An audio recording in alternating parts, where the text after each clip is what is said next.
विश्वेशलिंगसंभूतं विश्वविद्याविबोधकं विश्ववन्द्यं सदा वन्दे विश्वाराध्यं जगद्गुरुं। काशी ध्यान सिंहासन के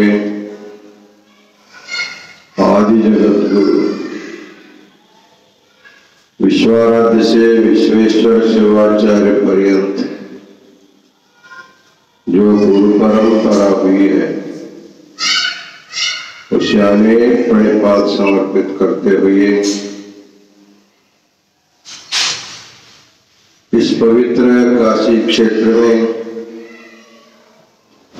लोक कल्याण के लिए श्री जगद्गुरु विश्वाराध्य जी का नित्य रुद्राभिषेक, बिल्वार्चना और अन्नदान की सेवा विविध प्रांतीय भक्तों के द्वारा निरंतर चल रहा है। आजकल कोरोना का जो दूसरा लहर आया है, अत्यंत भयावह स्थिति पूरे विश्व में, भारत में अत्यधिक रूप में इसका विकराल रूप देखने को मिल रहा है। इस रोग का आक्रमण होने के बाद लोगों के शरीर में ऑक्सीजन की कमी होने की स्थिति बहुत बढ़ गई है।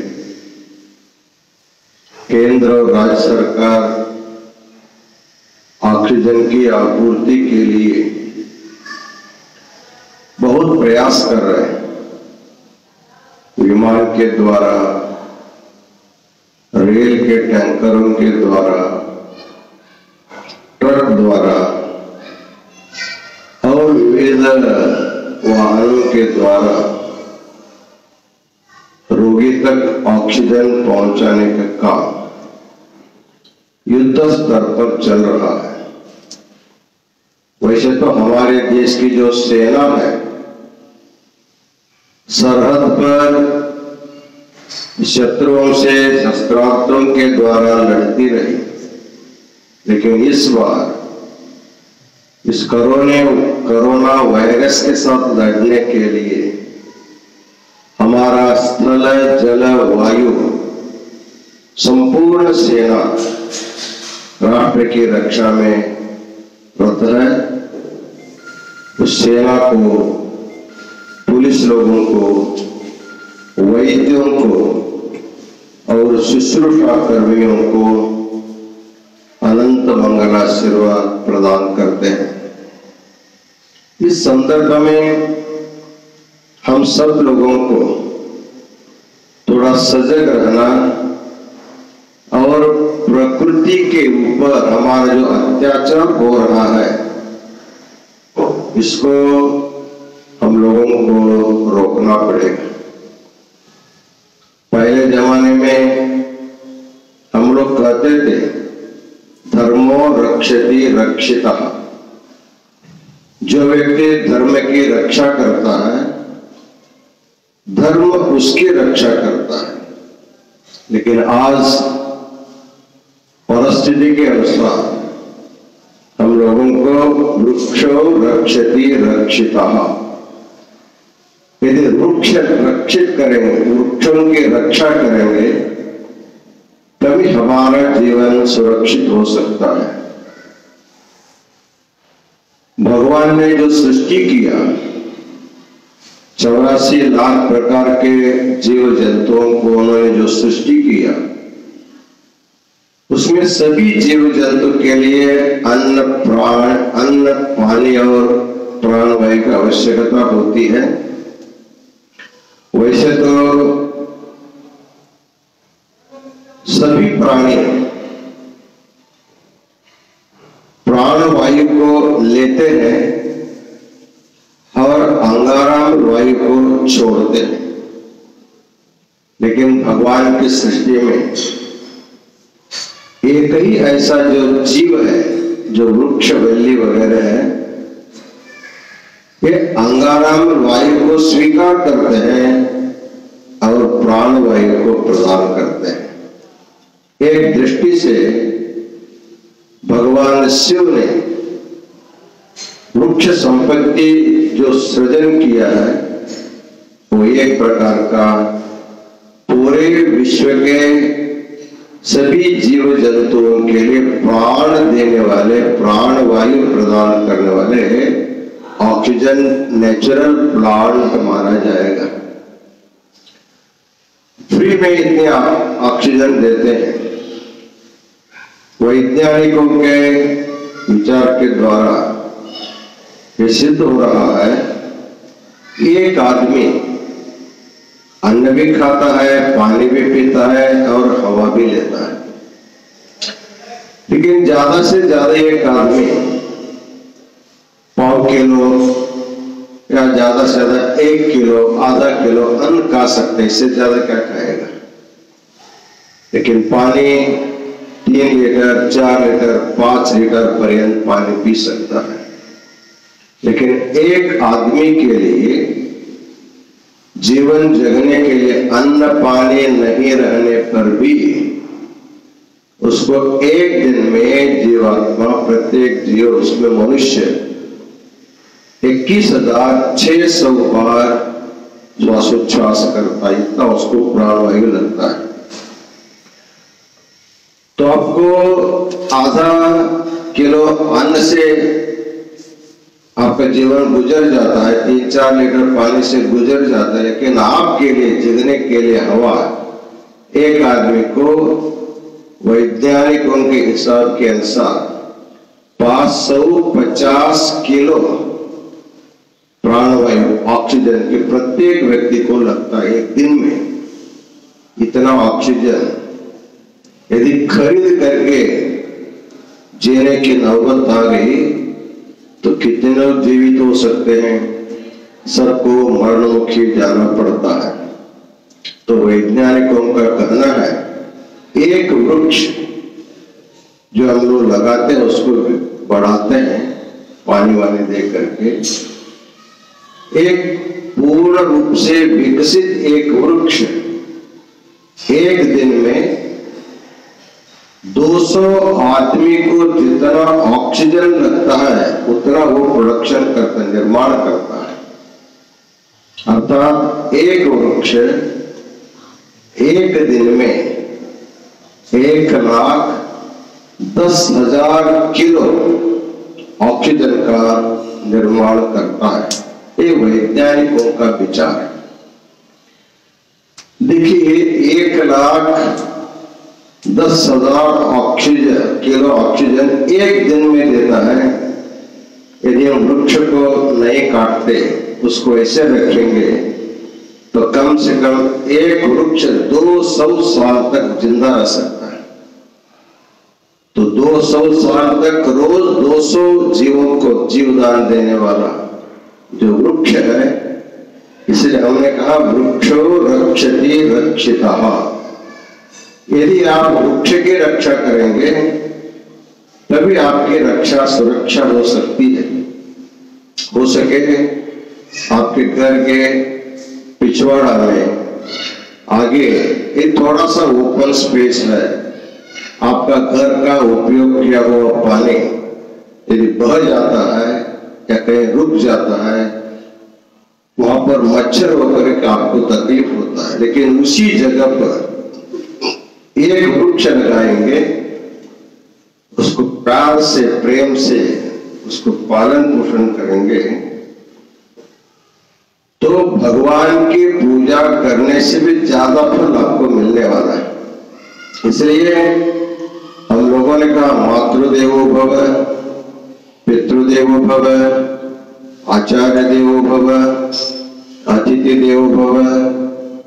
अभी हमको कहना पड़ रहा है वृक्ष देवो भव। वृक्षों को भी भगवान मान करके उसकी सुरक्षा करनी चाहिए, उसकी पूजा करनी चाहिए। आपके देवघर में जो भगवान को अपने इष्ट देव जो रखते हैं, उसकी पूजा करने के लिए आप आपको शुद्ध पानी लाना पड़ता है। खुद आपको पहले स्नान करके शुचिर्भूत होकर के शुद्ध पानी ला करके उस भगवान की पूजा करनी पड़ती है।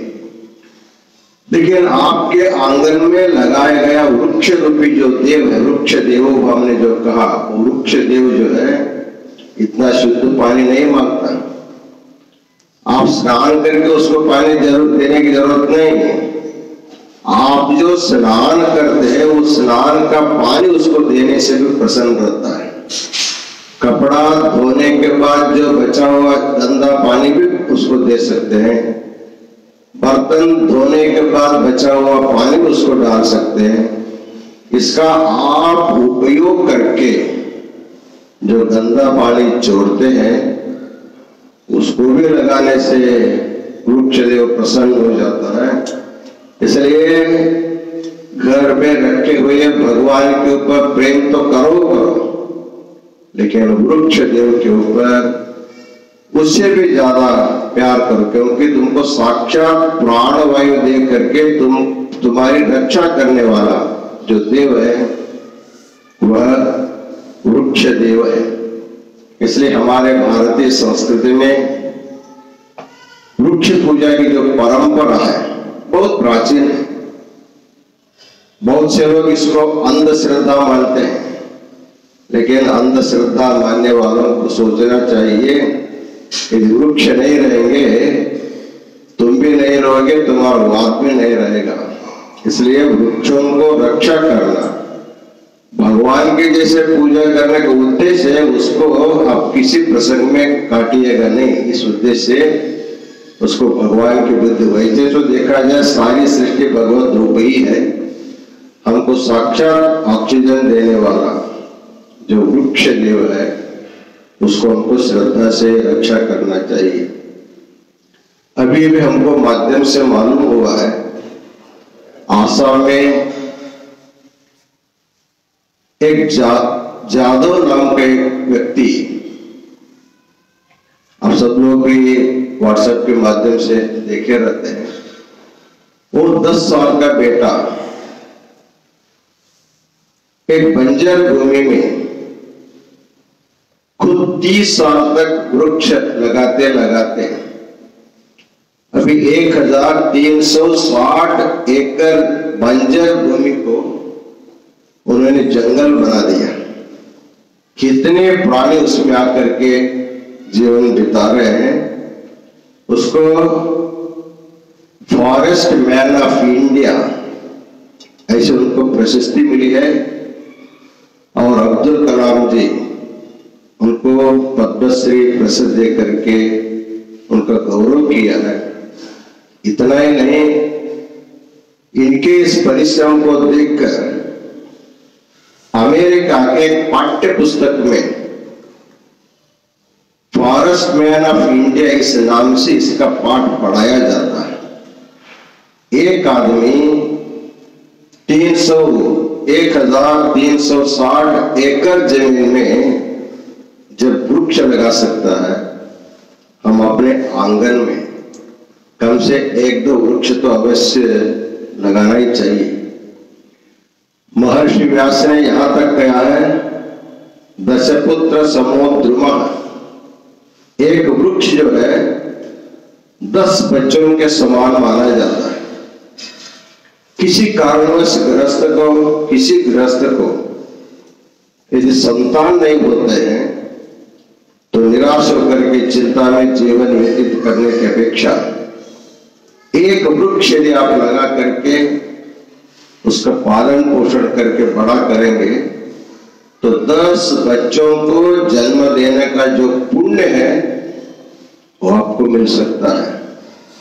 हम आगे जाकर के ये भी बताना चाहेंगे, आपको या किसी को, गृहस्थ को संतान प्राप्त करना होगा तो आप एक बच्चा को जन्म देने से पहले एक वृक्ष लगाओ, तभी आपकी संतान सुरक्षित रह सकती है।